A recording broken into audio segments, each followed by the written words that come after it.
make of how TikTok is being used here, for better and for worse? For sure. And I think when you think about TikTok, this is how billions of people all over the world are receiving news for the first time about the war, especially Gen Z. On the positive side, right, it can be used for good. Even just yesterday, the White House brought 30 top TikTokers together to arm them with the right information about what is happening, how the U.S. is thinking about politics, and what they should be talking about on their platforms. And on the flip side, there's obviously misinformation being spread on the platform. And I think TikTok is doing the best they can to mitigate that in many ways, such as, I think users in Russia, for example, today, they can't live stream, they can't post on TikTok. So there's no one right way to do it. But I do think making sure that you're arming TikTok creators with the right information is a great start. So look, the concern is that TikTok serves a younger generation, and is a younger generation of users around the world going to have the wrong idea of what's really going on in this war?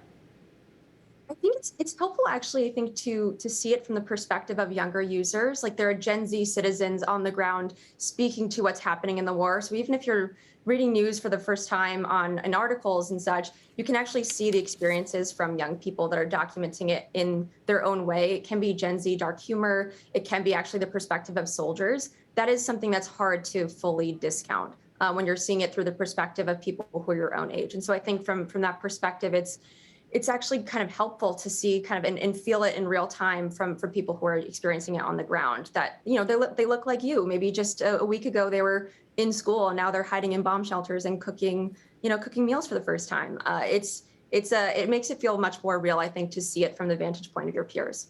Those testimonials from Ukraine on TikTok have been incredibly powerful. What are you telling your portfolio companies right now about the environment, all of this global economic uncertainty, no one knowing how this or if this war will end?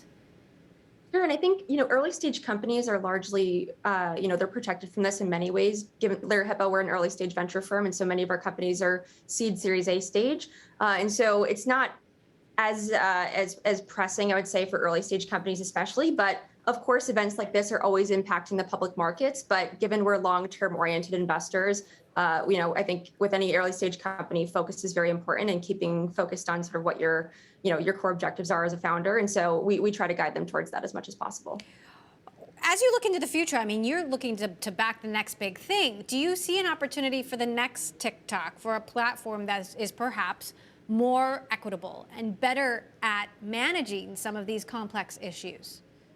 I mean, I think I'm a big believer in the democratization of tools in general, right? Like, we're talking a lot about backing, companies that are building tools for creators, people who are, making conversation in many ways, and building brands and building influence, right? Like, the next generation of brands, they're all content creators, and many of them are Gen Z. And so I think, next gen social platforms, companies that are building in Web3, for example, and thinking about empowered ownership and incentivization for users is really important. So I think on that front, certainly looking at next gen social platforms, but especially I would say in the context of Web3, and how Gen Zers in particular can be owning and monetizing their content versus farming it out to Web2 platforms, or like TikTok, like Facebook, like Instagram, for example. You started this global community, Megan, of Gen Z investors, founders, angels, students. What are your priorities here? What are Gen Z's priorities here in terms of what needs to be built, what should be built? Totally. I think the first part is knowledge, right? Like, making sure that everyone has equal access to opportunity to be able to start businesses as founders, and also to be able to invest and have a say in what are the companies that are going to be impacting our generation. So even just last week, we launched a marketplace to democratize the startup stack, right?